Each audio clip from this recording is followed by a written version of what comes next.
دو فائدے ہیں، کچھ ایسے کام ہوتے ہیں جن سے نیکی نصیب ہوتی ہے، کچھ ایسے جیسے استغفار ہے جس سے انسان کے گناہ معاف ہوتے ہیں۔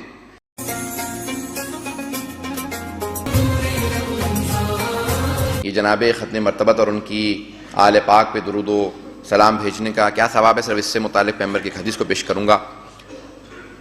آپ فرماتے ہیں کہ جب میں شب معراج تیسرے یا چوتھے آسمان پہ پہنچا تو میں نے ایک مخلوق کو دیکھا، ایک فرشتے کو دیکھا جس کے 1000 ہاتھ تھے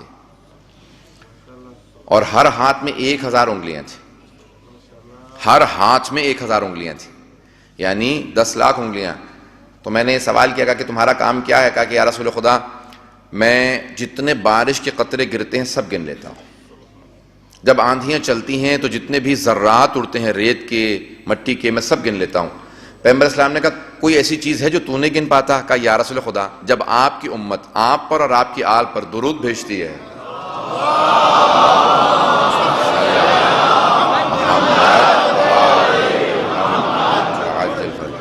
تو اس کا ثواب میں نہیں گن پاتا۔ عزیزان گرامی، یہ محمد وآل محمد پہ صلوات کی صرف دو، یہاں پہ صرف اشارہ کر کے آگے بڑھ جاؤں گا، دو فائدے ہیں، کچھ ایسے کام ہوتے ہیں جن سے نیکی نصیب ہوتی ہے، کچھ ایسے جیسے استغفار ہے جس سے انسان کے گناہ معاف ہوتے ہیں، یعنی کچھ پینسل کا کام کرتے ہیں یعنی لکھنے کا، کچھ ربر کا کام کرتے ہیں یعنی مٹانے کا، کچھ گناہوں کو مٹاتے ہیں، کچھ نیکیوں کو لکھتے ہیں۔ صلوات میں دونوں اثر پائے جاتے ہیں۔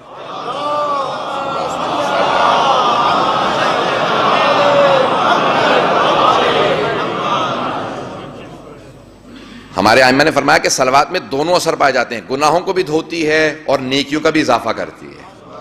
ایک واحد عبادت ہے جو ہر حالت میں قبول ہے، اسی لیے معصوم فرماتے ہیں، اور دلیل کیا ہے؟ قرآن کی آیت ہے کہ ان اللہ و ملائکتہ یصلون علی النبی۔ عزیزان گرامی، یہ آیت دلیل ہے کہ ہر حالت میں، کیونکہ خداوند متعال اس عبادت میں شریک ہے، ہر حالت میں قبول ہے صلوات، تو اس لیے دعا سے پہلے بھی صلوات پڑھنی چاہیے، دعا کے بعد میں بھی، کیونکہ جب ابتدائی حصہ قبول ہے، اختتامی حصہ قبول ہے، تو پھر درمیانی شے کو کبھی رد نہیں کیا جائے۔